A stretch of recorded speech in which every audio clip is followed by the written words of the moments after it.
জয়পুরহাটে নারীদের football match বন্ধের ইস্যুতে দেশজুড়ে তোলপাড়। এমন ঘটনায় সমালোচনার ঝড় ওঠে। তবে কয়েকদিনের ব্যবধানে ফুটবলারদের আবারও মাঠে ফেরানোর উদ্যোগ নেওয়া হয়। নারী ফুটবলারদের সেই ম্যাচ দেখতে এবার উপচে পড়া ভিড় জয়পুরহাটের আক্কেলপুর উপজেলার তিলকপুর উচ্চ বিদ্যালয় মাঠে।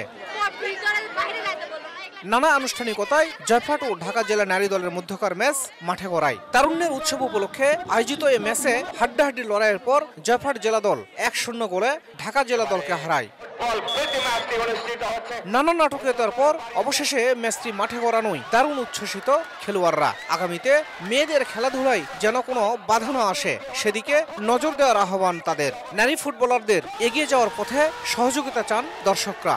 এখানে নাকি এই খেলাটা নিয়ে একটু ঝামেলা হয়েছিল, তারপরে যে এত সুন্দর করে একটা আয়োজন এখানে হয়েছে, এত সুন্দর একটা উদ্যোগ নেওয়া হয়েছে এই জায়গায় এই আমাদের প্রণালীর জন্য অনেক ভালো লাগছে আর কি। কিন্তু এত দর্শক থেকে আসলে অনেক ভালো লাগছে আমার। নারীদেরকে কোনোভাবে পিছিয়ে রাখা যাবে না, আজকে তিলকপুর মাঠে প্রমাণিত হয়েছে। নারীরা এদেশের একটা গুরুত্বপূর্ণ অংশ, তাদের সম্মান এবং অর্জনে দয়া করে আপনারা বাধা দিবেন না, তাদের এগিয়ে যাওয়াতে উৎসাহিত করবেন।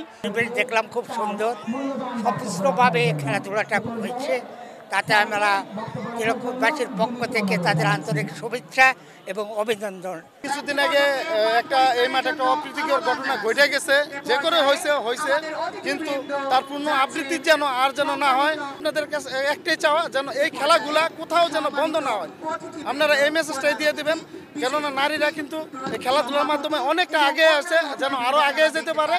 এ ধরনের অপ্রীতিকর ঘটনা যেন আর কখনোই খেলার মাঠে বাধা না হয়, সেজন্য প্রয়োজনীয় পদক্ষেপের আশ্বাস জেলা প্রশাসন ও পুলিশ প্রশাসনের।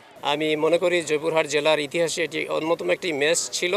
যদিও এই ম্যাচটি নিয়ে একটু ভুল বোঝাবুঝি ছিল, সেটির অবসান হয়েছে এবং জয়পুরহাট জেলার মানুষ যে সংস্কৃতি প্রেমী এবং ক্রীড়ার প্রতি যে ভালোবাসা, সেটা সর্বস্তরের দর্শকদের মধ্যে যে উৎসাহ উদ্দীপনা তার মধ্যে প্রমাণিত হয়েছে।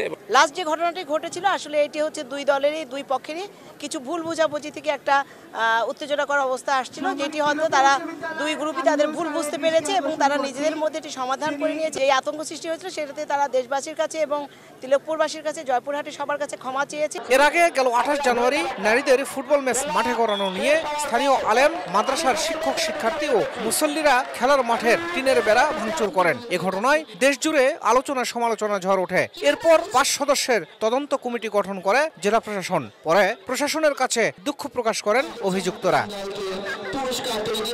শাহিদুল ইসলাম সবুজ, সময় সংবাদ, জয়পুরহাট।